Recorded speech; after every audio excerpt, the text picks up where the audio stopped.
There's no doubt this is an aqueduct. There's the aqua. This is a duct. Hey. Definitely not a stream. I know my weirs. There's your weir. So you're telling me this is not John Rennie's first attempt? I suspect it might be. Hang on. We're just debating whether this is actually John Rennie's first attempt at an aqueduct before he went on to invent the indigestion tablet. And that's the Cross Guns pub. And here, I would think, is John Rennie's slightly smaller aqueduct crossing the River Avon just down here. Beautiful arches. An aqueducture. A small version of the real McCoy up ahead, behind us. Equally as impressive, we have a little tea house here. I think we need a cup of tea. And here we have a master canal boat driver, where he looks like he knows what he's doing. I think this guy's done it before, just a few times. I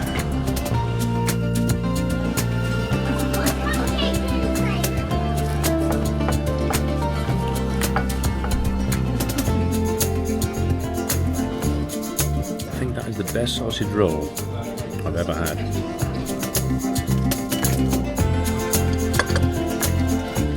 The path doth split. Well, let's take Narnia, I say. Let's see where we go.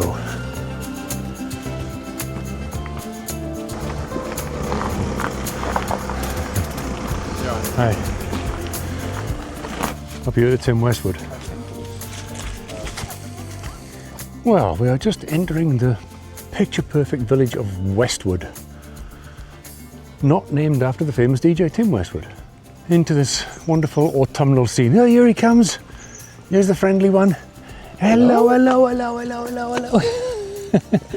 Oh, super cutie, eh? That was exciting, wasn't it? Hello, you. Come on in. Let's go back home. You've got the world's friendliest dog there. So excited. New people, new people.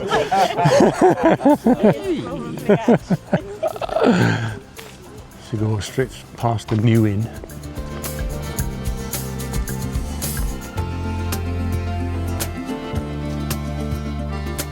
We should normally see a path somewhere, but maybe up there, look. Yeah, there's maybe in that corner there's a stile. We are just entering the little town of Bradford-on-Avon. By all accounts, a very picturesque place. So, let's see. So far, so good. This looks promising. Nice canal-side seating and coffee shops. I'm gonna have a quick look over here. A lock gate in action, as it happens. An even smaller library. It's got a bit of a buzz about it. Yeah, it's got that sort of Cotswold sort of feel about it. Let's have ourselves a little wander around Bradford-on-Avon. See if we can find anything interesting here. Maybe a bit of history, old buildings. I kid you not, that is a Raleigh Tomahawk. Really? And that is my first bike. Raleigh Tomahawk. Probably worth quite a bit, that. It definitely is, yeah. Because I wanted a chopper. My mates had choppers, right? Yeah. And of course, choppers they were too big for me at the time. So I came into the kitchen one day. My parents had bought me a Raleigh Tomahawk, exactly like that. Yeah, See, fake ears. Famous with bikes like that. Oh, definitely, yeah, yeah. Everyone will come in and have a look. Just go for a spin on it. No chains on. No chain. Oh well, you can push it. Well, there you go. There's a find straight off. My first ever bike, fished out of the canal. The old Raleigh Tomahawk. That's where it all started for me. Back in the 14th century, the monks of Shaftesbury used to use this spectacular building to store tithes. But what are tithes exactly? Let's have a look.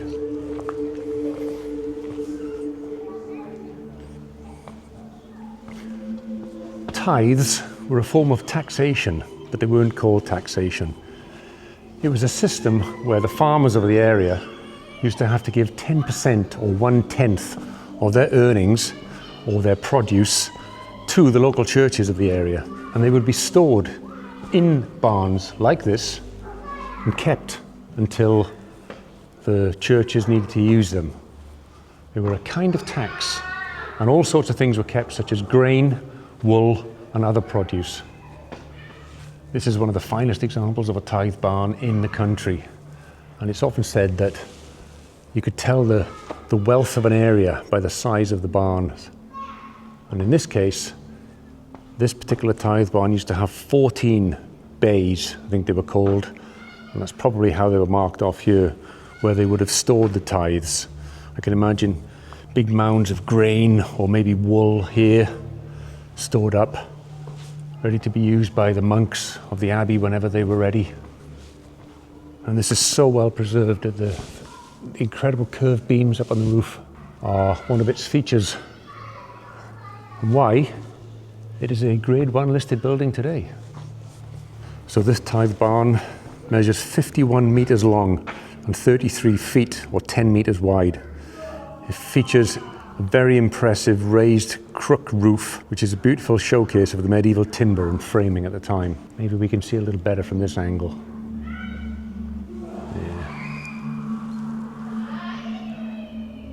Yeah. Is that 1828? Uh-huh. That's quite late for a bit of vandalism, considering this place was built in the 14th century. Got a W. What else have we got? Somebody's hacked a flower into it. I wonder if that was like a mark of what should have been stored here. Could have been, or perhaps a mason's mark. Yeah, mason's mark perhaps. Find any more? No. No, that's it. Nothing that really jumps out. And this is how it looks on the outside.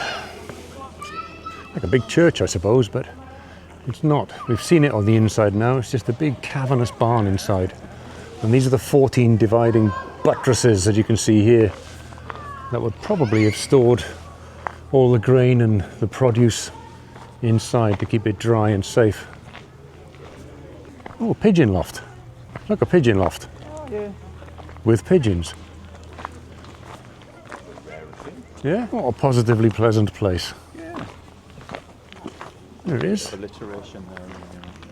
Well, bloody hell, it's a fake pigeon loft.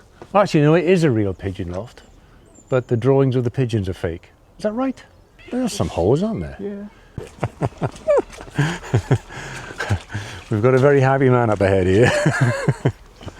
Apparently, not only this place does it have tithe barns and the beginnings of taxation and stuff like that, it's got other stuff, which I'm about to find out what. Wow. Maybe not quite as old as the old tithe barn there, but I guess they wanted to protect it. We got ourselves a pillbox, yeah? All right, let's go and have a look and see if we can see a bit more about this old pillbox. This brick is definitely nowhere near as old as the old barn there, but do you fancy living in there and poking your gun out here? Another slot. Here's the most open one. Imagine your soldiers in there, I don't know, 2, 3 of you maybe, stationed there, looking out, constantly worrying that you're going to be under attack. Oh yeah, the entrance is bricked up, isn't it? That's right. Yeah, it's either gone in the side. Would have gone in down there perhaps, or so. this on the front is extra. No wonder Bradford-on-Avon is such a popular place. It's absolutely crammed full of history. It's everywhere here. Come to Bradford, learn some stuff. And feed the ducks. But not bread, it's not good for them. They're also gluten-free. Anyway, taxation wasn't invented until 18 something or other. But I would imagine up until then, things like tithes were in their place and other forms of taking money off people after they've worked hard and earned it, you know. The people at the top always have a way of doing that somehow. Make us work, they take their bit. That's how systems work. None of us have to like it, but it's a fact. All right, well, I can see why people come to Bradford-on-Avon. Spectacular old mill buildings like that one. Love that. And up here you can see all the Bath stone and these terraces of houses overlooking it all. And there's the River Avon running through it all. Well, don't have a lot of information on this one, but we've got a massive great church there. But we do have a rather interesting Saxon church here. And who doesn't like a bit of Saxon? Let's go and have a look. Oh yeah, now we're talking. Hey, stop. What's all that about? Oh, here's the font. That was it. That is a tiny little Saxon church. Come to Bradford-on-Avon in autumn. See it in all its glory.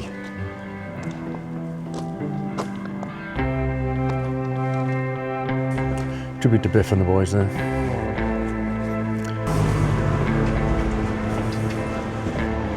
Look at these little streets. Talk about quintessential perfect England.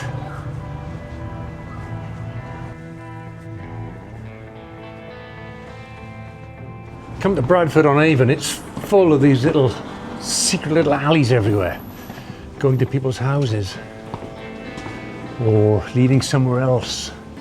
Being a nosy bugger, you've just got to follow them, haven't you?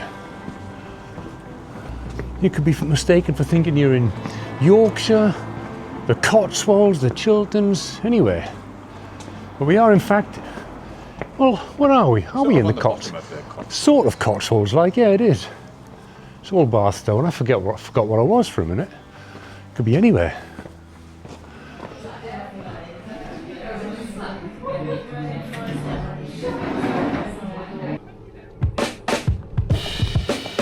Cheers.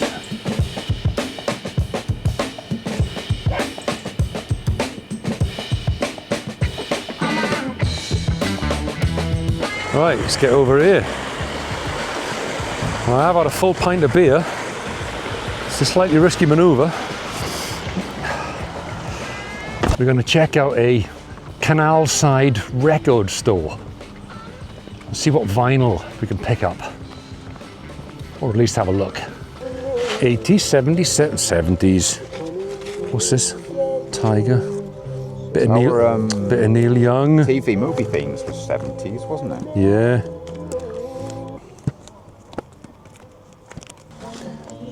Like Priest. What is this? Oh God. Well, I'm a big early Priest fan, so Sinner. Oh, Fantango. That was so casual. Do it again. Don't see many Gillan albums around. Oh, mate. Oh, I mean, how we've been gushing over Saxon on and off. Well, for years, quite honestly.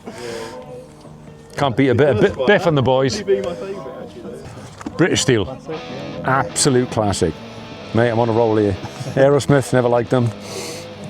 Overrated. This is a nice little setup as well. There's 80s Panasonic, 12 volt. Obviously, I'm loving the twin tape deck. Nice 3-band graphic. Well, that was cool.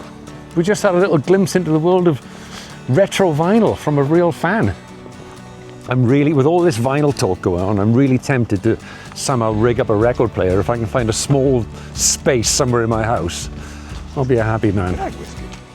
I do, I like bourbon. I don't like Scotch, and I don't mind a bit of Bushmills Irish, but bourbon, I like a good bourbon, a decent one. And some of the Irish, like Bushmills, can be quite pleasant. Johnny Walker, Red Label, Black Label, that sort of thing, they can be okay, good quality ones, but I like a good bourbon.